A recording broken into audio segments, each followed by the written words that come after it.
Japan में make in India के हुंकार के बाद से चीन के लिए रवाना प्रधानमंत्री नरेंद्र मोदी। जापान में मोदी ने बुलेट ट्रेन का सफर भी किया और इसे चलाने की ट्रेनिंग ले रहे भारतीय ड्राइवर्स से भी मिले। एससीओ की बैठक में पीएम मोदी लेंगे हिस्सा। रूसी राष्ट्रपति पुतिन से भी मुलाकात। कालीकांड पर पटना लखनऊ से अहमदाबाद तक बीजेपी का हल्ला बोल। दिल्ली में कांग्रेस मुख्यालय तक मार्च का ऐलान। कालीकांड पर हो रही तोड़फोड़ पर बोले तेजस्वी, ये गोडसे के लोग हैं।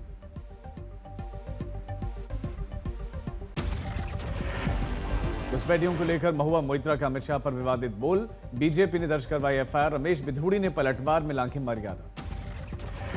राहुल गांधी की वोटाधिकार यात्रा के आखिरी दिन गठबंधन इंडिया का शक्ति प्रदर्शन। आज वोटर अधिकार यात्रा में शामिल हुए अखिलेश यादव। आज वोटर अधिकार यात्रा छपरा और आरा में रहेगी। सारण में यात्रा में शामिल हुए अखिलेश यादव ने बीजेपी पर बोला हमला। कहा कि अवध में बीजेपी को हराया, अब मगध में भी हराएंगे। आज इस वोटर अधिकार यात्रा में टीएमसी सांसद यूसुफ पठान भी शामिल होंगे।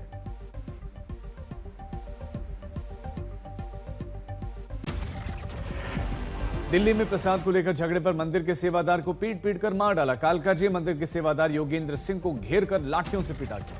हमलावर तब तक मारते रहे जब तक सेवादार की मौत नहीं हुई। फरार होने की फिराक में थे सभी आरोपी, लेकिन एक आरोपी को पकड़ लिया और पुलिस को सौंप दिया गया। दिल्ली में एसटीएफ का एनकाउंटर पर 45 मामलों में वांछित पप्पू पाल घायल गिरफ्तार। दिल्ली इंद्रप्रस्थ पार्क के सामने फ्लाईओवर पर बेकाबू Ford Coke sports car divider पर चढ़ गई, अनियंत्रित होकर पलट गई और बीच सड़क पर गिरे।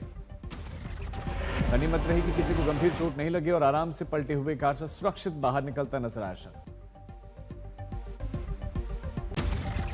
एनकाउंटर में मारा गया समंदर चाचा उर्फ ह्यूमन जीपीएस जम्मू कश्मीर के गुरेज सेक्टर में करवा चुका था आतंकियों की 100 घुसपैठ। छत्तीसगढ़ में भारतीय सेना के जवान की हत्या के मामले में एनआईए ने 5 नक्सलियों के खिलाफ चार्जशीट दाखिल की। टैरिफ विवाद के बीच भारत के राजदूत विनय क्वात्रा ने यूएस सांसद से की मुलाकात। व्यापार संतुलन पर चर्चा हुई। टेक्निकल गड़बड़ी के कारण स्काई वेस्ट एयरलाइन की सभी फ्लाइट्स पर रोक लगी। वेनेजुएला के तनाव के बीच में अमेरिकी युद्धपोत पनामा नहर में प्रवेश कर कैरेबियन सागर की ओर बढ़ा। गणेशोत्सव का चौथा दिन आज देश भर में गणेश पंडालों में आस्था का सैलाब। विघ्नहर्ता गणेश का आशीर्वाद ले रहे हैं श्रद्धालु। मुंबई के लालबाग राजा के दरबार में श्रद्धालुओं की लंबी कतार। मन्नत के लिए राजा के मनवांछित फल की कामना श्रद्धालु कर रहे हैं और बापा के जयकारे लग रहे हैं। भुवनेश्वर में गणपति उत्सव की अद्भुत अलौकिक छटा। केंद्रीय मंत्री धर्मेंद्र प्रधान ने गणपति को पुष्प अर्पित कर उनका आशीर्वाद लिया। हैदराबाद के गणेश पंडाल में भारतीय सेना के शौर्य, स्वदेश निर्मित युद्धपोतों और हथियारों की झलक। लोगों के लिए आकर्षण का केंद्र ऑपरेशन सिंदूर पर ही यहां गणेश पंडाल बना।